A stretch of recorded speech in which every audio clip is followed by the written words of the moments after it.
So we continue with a selection from the Gospels, the Gospel of Luke, chapter 14.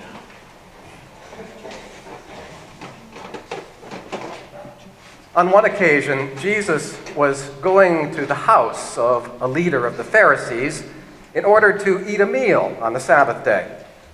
And when he noticed how the other guests all chose the place of honor at the table, he took his disciples aside and he told them a parable.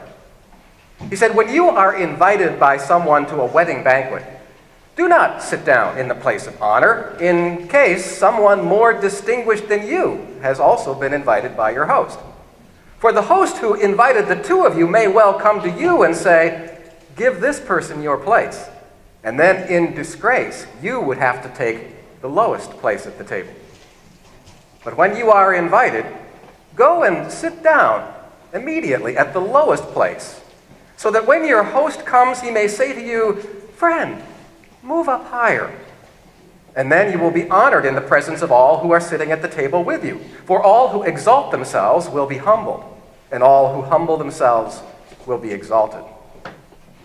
And then he turned to the one who had invited him to the Sabbath meal and said, "When you give a luncheon or a dinner, do not invite only your friends and your relatives and your rich neighbors, people who would invite you in return, and therefore you would be repaid. When you give a banquet, invite the poor, the crippled, the lame, and the blind, and then you will be doubly blessed, for they cannot repay you."